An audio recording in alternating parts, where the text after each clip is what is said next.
On a pas mal parlé ce matin d'outils permettant d'évaluer l'impact et de s'adapter au changement climatique sous l'angle des facteurs abiotiques. Et cet après-midi, notamment avec Jean-Claude Stretto, qui est entomologiste et qui travaille à INRAE Montpellier, on va pouvoir s'intéresser plutôt aux facteurs biotiques et donc aux impacts du changement climatique sur les populations de ravageurs en particulier.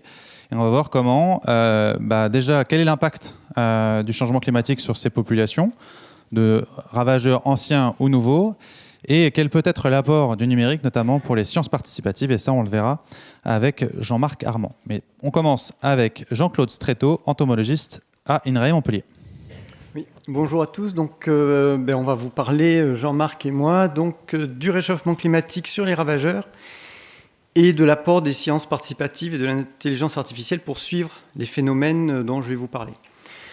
Alors, on a vu ce matin plein d'outils, plein de choses, des capteurs, plein de choses. Moi, ça va être beaucoup plus basique parce qu'en définitive, c'est des phénomènes qu'on observe, mais qui ne sont pas forcément très bien documentés pour le moment. Alors, l'exposé va être très simple. Donc, ça va être, moi, je vais vous parler du réchauffement climatique et de l'effet potentiel sur le développement des insectes ravageurs. Et puis, Jean-Marc viendra ensuite pour parler de ce qu'est fait à l'INRA pour essayer de suivre ces phénomènes de manière plus précise. Donc, les changements climatiques, je ne vais pas vous faire un long cours dessus. C'est une augmentation des températures et une augmentation qui est durable dans le temps et qui a donc un effet sur nos ravageurs, sur nos plantes. On l'a vu ce matin sur les plantes. Et donc la question, c'est quel impact vont avoir ces augmentations de température sur notamment les ravageurs des cultures et de l'arboriculture. Donc les insectes, c'est des petits organismes qui sont très sensibles à la température. Donc en gros, plus il fait chaud, plus leur développement est rapide. Donc c'est la première courbe que vous voyez à l'écran. Donc en général, c'est assez simple. Plus il fait chaud, plus ça va vite. Et donc plus ça va vite, plus ils se développent précocement, plus ils font de génération, et plus ils en font, et plus ils peuvent se développer tard dans l'année. Après, bien évidemment, il y a des températures minimales et maximales. Donc ça, c'est le graphique du milieu. Donc entre les deux, ce que je vous ai dit est vrai, puis en dessous du minimum, il ne se passe rien, et au-dessus du maximum, soit il ne se passe rien, soit les bestioles, elles meurent. Mais enfin, il y a de la marge, en général, avant de les faire mourir, on en a pour un bon moment. Ça, c'est la théorie, c'est assez simple. Après, dans la pratique, c'est beaucoup plus compliqué, parce qu'il y a tout un tas de phénomènes qui se greffent dessus. Tout d'abord, toutes les espèces ne réagissent pas de la même manière. Les températures optimales, les températures mini, maxi ne sont pas les mêmes d'une espèce à l'autre.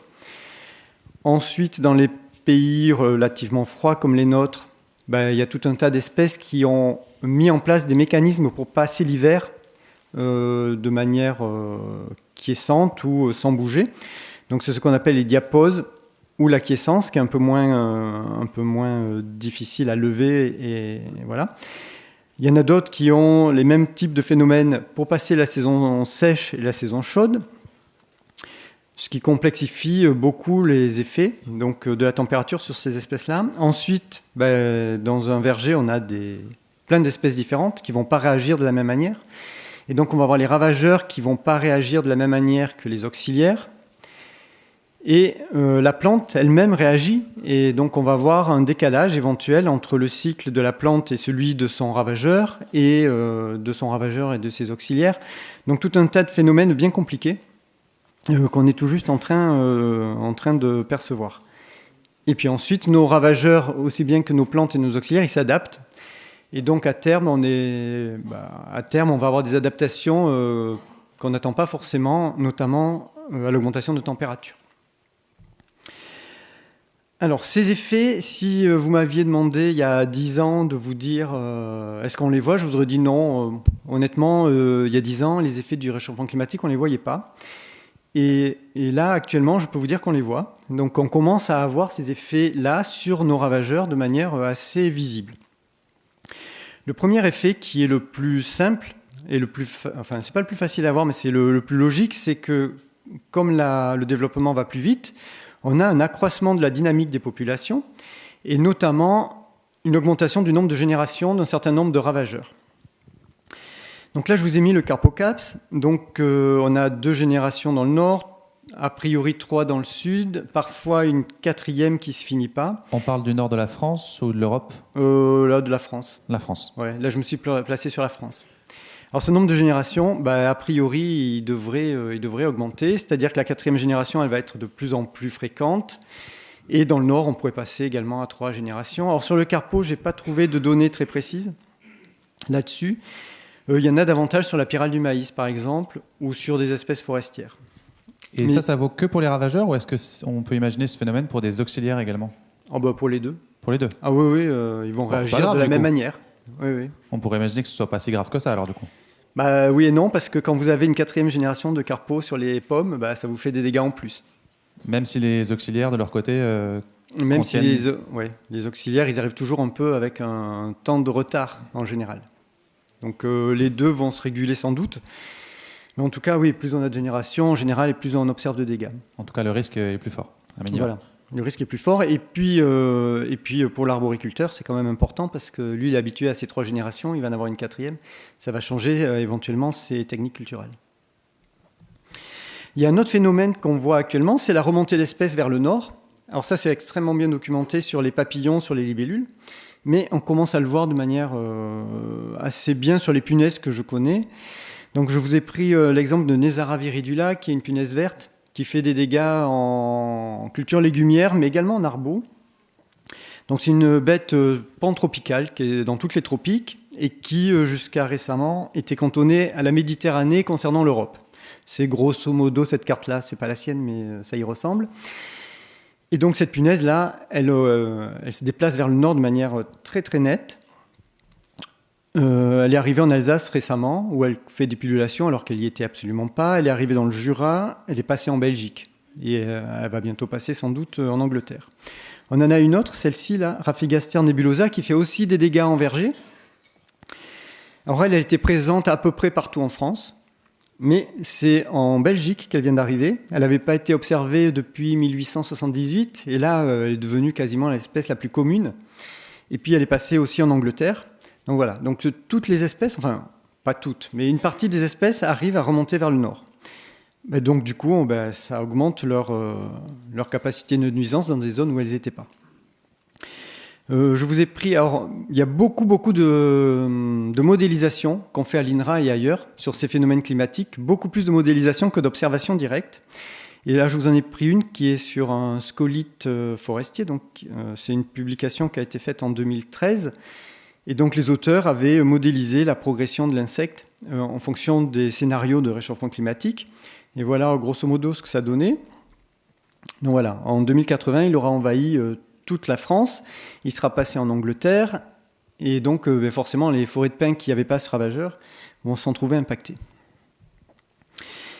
Donc ça c'était le deuxième effet, donc la remontée vers le nord. Et puis il y a un autre problème qui va se poser, c'est l'arrivée d'espèces exotiques envahissantes. Donc vous en connaissez un certain nombre en arboriculture. On a eu droit à Drosophila suzuki, on a eu droit à la punaise diabolique, et puis il y en a d'autres qui vont sans doute arriver. Jusqu'à présent, les espèces exotiques envahissantes qui arrivent et qui s'installent en Europe, elles viennent de climats tempérés. Donc elles arrivent soit de Chine et d'Asie tempérée, soit d'Amérique du Nord. Éventuellement d'Afrique du Sud où on a des climats méditerranéens. Il est possible avec le réchauffement climatique qu'on récupère des espèces beaucoup plus tropicales qui pour l'instant n'arrivent pas à s'installer. Alors je vous ai pris un exemple en arbo. Donc ça c'est une mouche des fruits qui s'appelle Bactrocera dorsalis qui arrive chez nous régulièrement tous les jours dans des cargaisons de mangue notamment mais d'autres fruits.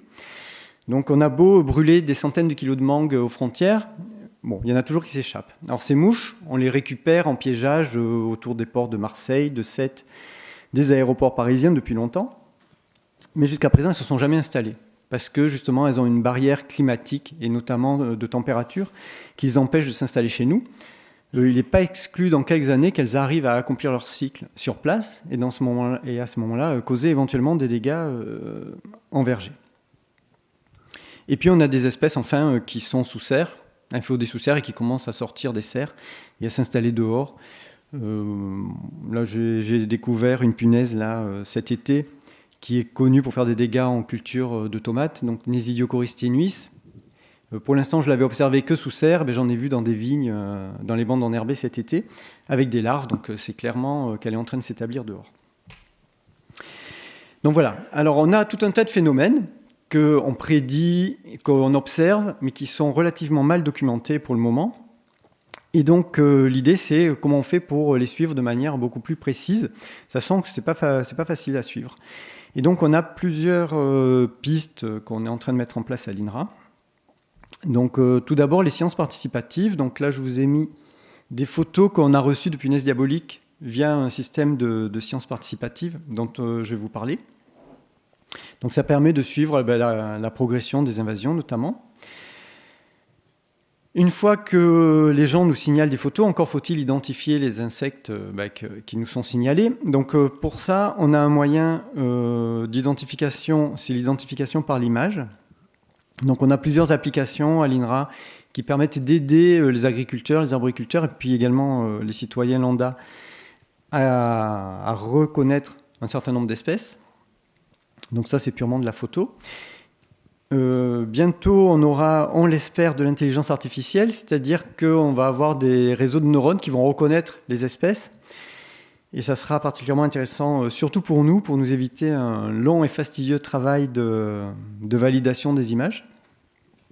Et puis, un dernier outil qui va nous être, qui serait intéressant, c'est le séquençage des espèces au champ. Donc ça, on pourrait imaginer des pièges avec du séquençage derrière. Le souci, c'est qu'actuellement, on a un verrou technologique très important. Les séquenceurs de poche qui marchent, qui ne sont pas très chers, ils se nourrissent d'ADN extrait et déjà après une PCR, et ça se fait au labo, ça ne va pas pouvoir se faire encore au champ. Par contre, donc, dans les techniques d'identification automatique, donc, le séquençage, j'y crois pas pour demain, bien qu'on y travaille. Par contre, l'intelligence artificielle, ça arrive à grands pas. Alors, je vais vous donner juste un exemple avant de donner la parole à Jean-Marc. Donc, l'exemple de science participative le plus ancien qu'on ait à l'INRA, c'est la punaise diabolique, qu'on suit depuis 2012, c'est-à-dire là, depuis qu'elle est arrivée en France. Donc, on a mis en place des outils de reconnaissance qui sont en ligne sur notre site IFITIA de l'INRA et puis qui sont aussi en ligne sur des applications mobiles. Donc, ça permet de reconnaître la punaise diabolique. Donc, voilà l'application qui s'appelle Agir avec 2 i. Je vous conseille d'aller la télécharger. Pour l'instant, l'application punaise diabolique, elle est un peu vieille, mais là, vous en aurez une version toute neuve bientôt. Là, on est en train de l'écrire. Alors, voilà. Donc, voilà le type de photo qu'on reçoit. Donc, en haut, vous avez une belle punaise diabolique. Là, il n'y a pas de souci. Les 3 photos du haut, on arrive à les valider. Celle en dessous, là, au milieu, c'en est pas une, mais on arrive à savoir ce que c'est. On peut valider. Après, vous voyez que toutes les images, plus ou moins dans l'ombre, dans les pinces à linge, et puis sur la terrasse, là, ça part à la poubelle. Même un réseau de neurones super intelligent n'arrivera pas à savoir ce que c'est. Ça permet au moins de dire peut-être que la punaise est là. Ou on n'est même pas sûr que ce soit vraiment une punaise. Enfin, une punaise, oui, mais peut-être pas la bonne, c'est ça. Là, il y a des photos, je ne sais même pas ce que c'est. Hein. Donc, il y a des très mauvaises photos. Bon, voilà. Par contre, puis on a les deux images que vous avez au-dessus l'une de l'autre, là, les 2 premières. Vous voyez qu'elles se ressemblent beaucoup. Il y en a une, c'est une punaise diabolique, et l'autre, c'est une punaise autochtone. Donc, c'est quand même assez subtil. Les réseaux de neurones sont capables de séparer les deux. Et on dispose déjà des bases de données d'apprentissage qui ont permis d'entraîner ces réseaux de neurones ? Alors, nous, on a commencé il y a 15 jours. Donc, pour l'instant, nous, on va les entraîner sur les 3000 photos qu'on a réussi à avoir par science participative. Donc, on a une base pour les entraîner. On ne l'a pas encore fait. J'ai testé un logiciel d'une application payante qui dit qu'il va déterminer tous les insectes que vous voulez. Donc ça, c'est la société mère je crois que c'est à Hong Kong. Elle marche très très bien pour différencier la punaise diabolique des autres. Par contre, elle est incapable de reconnaître quoi que ce soit d'autre comme insecte. Donc il faut qu'on arrive à faire au moins aussi bien que sur la punaise diabolique. Mais bon, a priori, on devrait y arriver. Et ça, donc l'intérêt pour nous de faire de l'intelligence artificielle derrière, c'est qu'on ne sera plus obligé de valider les 4 ou 5 000 photos qu'on reçoit. Ça prend du temps. on n'est jamais à jour.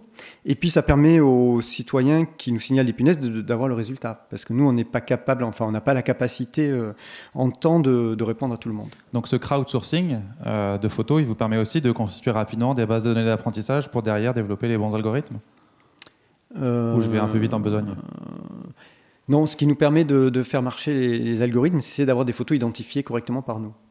Ce qui est déjà le cas sur la punaise diabolique. Il faudra qu'on le refasse sur d'autres modèles si jamais on arrive à le faire marcher là-dessus. Mais je pense qu'on va y arriver. Voilà, alors voilà ce qu'on a obtenu en 10 ans de suivi de la punaise diabolique. Donc, vous voyez, c'est à gauche, sur sur les barres là. Vous voyez qu'en 2018, on a eu une explosion des populations. Donc, la punaise est arrivée en 2012. Au début, les populations sont faibles, donc les gens ne les voient pas. Et puis, ils s'en préoccupent peu. Puis, en 2018, on a eu des grosses populations qui sont arrivées dans les maisons. Là, ça a été le drame. Il y a eu un gros tapage médiatique. Et vous voyez que du jour au lendemain, on a reçu des milliers de photos. Vous voyez aussi que la partie orange, c'est ceux qui étaient vraiment des punaises diaboliques. Donc, vous voyez que le travail de validation est extrêmement important parce qu'il y en a on va dire les 3/4 qui sont pas bons, quoi. Voilà, et ça nous permet de faire des cartes. Donc là, vous avez la carte quasi à jour en 2021, donc de la répartition de la punaise diabolique, et on peut voir qu'elle est quasiment partout actuellement. Voilà, en 10 ans, elle a réussi à faire tout le territoire. Donc voilà le genre de suivi qu'on peut faire, d'invasion. On pourrait aussi imaginer le genre de suivi pour savoir combien font de générations un carpocaps ou un ravageur divers ravageurs. Voilà, moi je vais m'arrêter là, puis je vais donner la parole à Jean-Marc Armand, c'est lui qui fait les applications, moi je me contente de les appliquer. Et donc comme quoi il y a des collaborations entre Bordeaux et Montpellier qui se font aussi autre part qu'au sein de la chaire agrotique, parce que je crois savoir que l'un et l'autre, vous êtes l'un à Bordeaux et l'autre à Montpellier. Exactement, donc la technique est à Bordeaux et l'expertise punaise est à Montpellier. Alors c'est autour de la technique maintenant de parler avec Monsieur Armand, on vous écoute. Merci. Oui, donc effectivement, comme Jean-Claude l'a expliqué sur les bioagresseurs, en gros, la science participative a permis de confirmer la punaise diabolique, et ça c'était intéressant parce que c'était la première fois qu'on allait là-dedans et c'était important. Mais aujourd'hui, la réflexion, c'est de dire la punaise diabolique, c'est une chose, mais ce qui nous intéresse, c'est tous les bioagresseurs des cultures. Et comment on peut anticiper l'impact du changement climatique sur les bioagresseurs? Eh bien, à notre avis, il nous faut de la donnée d'observation. Alors, de la donnée d'observation, il va falloir la faire souvent et en quantité, parce qu'il va falloir pouvoir identifier les marqueurs sur les bioagresseurs qui vont dire qu'il y a des comportements qui vont changer sur les champignons, sur les arbres. Alors je ne dirais pas, on a plus d'expertise en culture légumière dans notre base de données, c'est issu de l'expertise qu'on avait à l'INRA, mais progressivement on va étendre aux insectes, tout ce qui va être auxiliaire, tout ce qui va pouvoir fonctionner sous un algorithme d'identification, ça va nous intéresser. Donc l'objectif, c'est quand même de collecter un grand nombre de données. Donc on a des outils numériques, on a la technologie de développement, on est capable de développer des outils et on les a déjà. Et c'est facile de les avoir au champ et de pouvoir s'en servir. Et surtout, il va falloir fédérer de nouveaux réseaux. Donc à partir de là, quels sont les leviers qu'on va utiliser? Donc, pour collecter et mobiliser des réseaux supplémentaires, on va mobiliser la science participative. On a déjà une certaine reconnaissance là-dedans et de plus en plus, on va dire, de sciences scientifiques essayent de mobiliser un petit peu la science participative ou la science citoyenne pour collecter des jeux de données. Parce qu'en fait, nos réseaux de collecte de données, ils sont limités et puis ça a un coût, ça a du temps et tout le monde ne peut pas observer tout et tout le temps. Ça a un certain coût, ça sera difficile. Donc on a des outils en levier, on envisage justement de transmettre ces outils qui vont faire de l'identification par intelligence artificielle. Mais surtout, un petit peu la nouveauté qu'on peut apporter ça, et on s'est basé sur le modèle PlanNet, qui est un partenaire justement de ces projets-là, qui eux, leur algorithme soumet un ensemble de réponses, et l'utilisateur va valider la réponse qu'il va avoir sous les yeux, et il va la partager.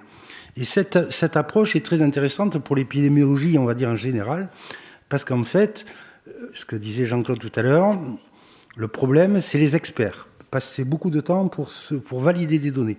Donc on peut imaginer, si on transfère une partie de l'expertise aux utilisateurs, on peut imaginer que la phase de validation va être beaucoup plus légère et du coup la donnée acquise traitée beaucoup plus rapidement. Et j'imagine que l'algorithme se trompe moins à identifier 3-4 possibilités que de vouloir aller au bout du geste et identifier a priori Alors l'algorithme, il va faire des propositions. C'est ça. Et en fonction de la proposition, on va y assigner des connaissances qui sont disponibles dans des bases de données. Alors ça peut être le cas ou pas.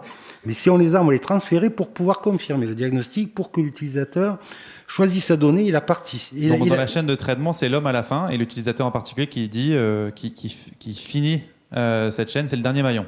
Voilà, il dit ok, c'est vraiment ça, je reconnais, puisque la connaissance qu'on m'associe me permet de valider. Ça confirme, je suis bien dans cette situation. Donc il y a et là, ça va nous faire gagner du temps, parce qu'aujourd'hui, c'est le réchauffement climatique, c'est le temps, combien de temps pour organiser un peu l'action qu'on peut faire, les observateurs, les décisions, et plein de choses comme ça. Mais le volet transfert de connaissances, ça nous paraît très important. Dans l'objectif là-dedans, ça va être de construire une base de données spatio-temporelle des bioagresseurs. Alors, quand est-ce qu'ils arrivent? Combien de temps? À quel endroit? Et donc là, les outils numériques, c'est vraiment bonheur parce qu'ils ont tout intégré dedans et donc on peut s'en servir. Après, on va dire, c'est une culture, la science participative. Ça vient en France, c'est pas tout à fait développé, mais on est très conscient que c'est quelque chose qui s'installe et il y a un peu plus de, on va dire, il y a une adhésion quand même assez importante. Et derrière, l'idée, c'est de partager vers les utilisateurs qu'eux-mêmes voient ce qui se passe en fonction de ce qu'ils déclarent. Ils sont capables de voir, d'avoir une restitution de ce qu'ils ont envoyé. Les acteurs de terrain, parce que c'est eux qui décident des actions à mener sur le terrain, et c'est important, c'est des outils, c'est des informations qui est très importante. Et la recherche, parce que, encore une fois, tout ce qui modélise, tous les gens qui vont pouvoir simuler, ils vont avoir des jeux de données conséquents qui vont pouvoir permettre de mieux anticiper un petit peu les impacts dans les cultures. Donc, les moyens qu'on a aujourd'hui, c'est une base de données d'images expertisées. Alors là, c'est long, parce qu'il faut trier, il faut classer, il faut structurer. Mais on possède aujourd'hui une base de données sur 35 cultures de 65 000 images. Il faut développer l'algorithme qui va travailler pour l'identification. On a déjà travaillé dessus en 2018. C'est le premier travail d'un postdoc. Et là, on est en train de chercher des moyens pour le finaliser, pour continuer à travailler dessus. Et ensuite, on va l'implémenter dans les applications mobiles pour lesquelles on a déjà développé des interfaces de test. Donc, on va dire que la principale collaboration se fera avec PlanNet, puisqu'eux, ils ont déjà développé, ils ont une grosse expertise là-dessus. On le rappelle, hein, c'est une application qui permet la reconnaissance de plantes en général. Absolument. Par image. C'est toute la botanique, c'est les plus gros fournisseurs du GBIF qui travaillent sur la biodiversité et qui regardent un petit peu dans le monde comment se répartissent les espèces de plantes, donc, et faire des associations, des analyses en fonction du changement climatique, des choses comme ça. Et là, vous dupliquez leur savoir-faire en quelque sorte sur des populations de ravageurs. L'idée, c'est de transposer complètement ce modèle sur tout ce qui est bioagresseur des cultures. Et alors, ça veut dire les insectes, ça va être les organismes associés à la biodiversité, tout ça. Si on part d'un principe qu'on arrive à faire 1/10 de ce qu'ils ont comme requête et de données partagées, je pense que déjà, on aura un cliché parfait de ce qui se passe vraiment sur le territoire. Et du coup, on postule à cette idée que la science participative, comme c'est un peu geek, les gens participent volontiers, quoi. Donc du coup, c'est de la donnée qui est quand même collectée. On voit les performances qu'ils ont aujourd'hui sur l'algorithme, c'est impressionnant. Justement, vous avez des premiers retours d'agriculteurs, utilisateurs ou d'arboriculteurs, en l'occurrence, vu le sujet du jour? Alors, ou est-ce que c'est encore un peu trop tôt? C'est encore un peu trop tôt parce que pour affiner un algorithme, il faut beaucoup de bases de données images, et là, on n'a pas fini de les structurer. Mais surtout, il faut affiner en fonction du nombre de requêtes, des résultats retournés et des probabilités. Donc, il y a une phase expertise, expérimentation. Mais c'est en cours. La plateforme Ephitia va accueillir toutes ces photos, va englober toutes ces photos, structurer pour que l'algorithme vienne les lire directement. Et en fonction de ça, on va pouvoir stocker les observations.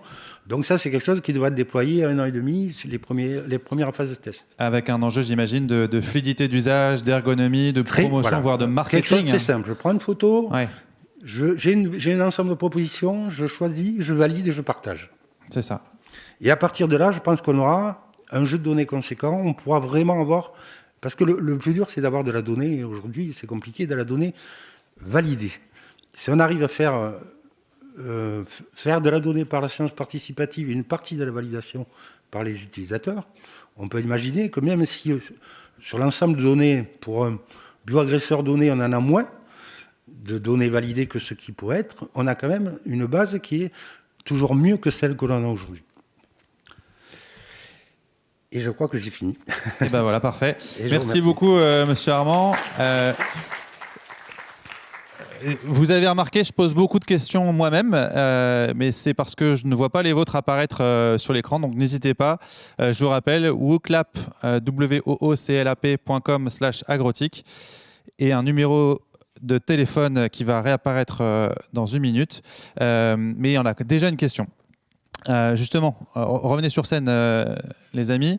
Est-ce que vous mobilisez déjà des données issues de l'Observatoire agricole pour la biodiversité, qui était un dispositif déjà existant de mobilisation de réseaux d'agriculteurs, notamment pour remonter des données et déployer des protocoles de quantification de la biodiversité sur leur parcelles. Je pense à un protocole avec de la moutarde pour quantifier les vers de terre, et sur les abeilles, il y a pas mal de choses, sur les papillons également. Est-ce que vous croisez déjà les données issues de cet observatoire avec les vôtres? Alors, moi, en se rapprochant bien du micro. Pour moi, je vais fournir... En se rapprochant bien du micro. Ah, c'est voilà. Moi, je vais plutôt mobiliser les outils. Travailler sur ces données qui sont déjà existantes ou qui sont à importer de notre protocole, c'est pas tout à fait mon métier. Jean-Claude, peut-être? Nous, pour le moment, on est en train de travailler, donc on n'a pas mobilisé effectivement ce réseau-là. Le jour où ça marchera sur notre punaise, on sera super content. Donc à ce moment-là, peut-être qu'on pourra l'étendre à plein de choses. Et effectivement, c'est une bonne idée d'utiliser tous les observateurs, y compris ceux de l'observatoire. Après, il faut voir que sur la punaise diabolique, par exemple, on a eu très très peu de citoyens ou de volontaires du milieu agricole qui ont répondu. Parce qu'elle est très difficile à voir dans les champs. Et donc les gens qui la signalent, ils la signalent parce qu'ils l'ont chez eux à l'automne quand elle arrive. Mais au champ, c'est pas du tout évident de la trouver. Et donc du coup, on a eu assez peu de retours de milieu agricole. Après, ça dépendra des modèles. Donc un appel lancé aussi peut-être à quelques acteurs des filières pour qu'ils puissent vous accompagner dans le déploiement de ces outils. Comment vous vous positionnez face à d'autres acteurs qui ont des propositions peut-être plus avancées et qui proposent des solutions payantes à des fins commerciales? Alors justement, Plantix, c'est quand même une solution commerciale, c'est quand même des partenaires commerciaux, donc c'est un modèle économique qui est tout à fait différent. La démarche de Plannet, c'est quelque chose qui est ouvert, gratuit. C'est-à-dire que derrière, alors je dirais gratuit, ça leur coûte de l'argent pour faire fonctionner le système, mais ils ont recours à des dons, ils font des campagnes de dons dans lesquelles, pour soutenir, c'est quand même un projet ouvert. Nous, à l'INRA, la plateforme Effitia, c'est la même chose. C'est quelque chose qui est complètement gratuit, tous les outils intégrés, toute la connaissance intégrée est complètement gratuite et disponible gratuitement. Et nous, à la différence de Plantix, alors on ira peut-être moins vite, mais à compétences et services identiques, on va produire un modèle gratuit. L'idée, c'est que si on peut le faire fonctionner comme ça, et je pense qu'on peut y arriver aisément, sans avoir recours à des systèmes commerciaux ou à un modèle économique commercial. On est quand même à l'INRA, on est quand même au CIRAD, puisque il y a le CIRAD qui est Pierre Bonnet, qui est responsable de la plateforme de Planète, et donc au CIRAD. Il y a l'INRIA, et tout ça, c'est des organismes publics et qui, je pense, ont les moyens aujourd'hui et dans l'état d'esprit de faire un modèle économique gratuit. L'idée, c'est de se rendre service. Vous voulez savoir ce que c'est? On va vous donner la réponse. Partagez la donnée, vous allez rendre service à toute la communauté. Donc un échange de bons procédés, ce qui justifie exactement. Du coup le modèle économique. Ça a toujours été le modèle économique. Au tout début, on avait peut-être pensé faire un modèle économique payant pour les outils d'identification manuels par l'image des outils d'Effitia, mais par la suite, on est vite retombé dans un modèle gratuit, ce qui nous va bien, quoi. C'est bon pour moi. Merci beaucoup, en tout cas à tous les deux, pour cette intervention qui repositionne... Merci pour eux, qui repositionnent l'intérêt des sciences participatives et du numérique, parce que ça passe par là aussi, pour évaluer les conséquences du réchauffement climatique sur le développement d'insectes ravageurs.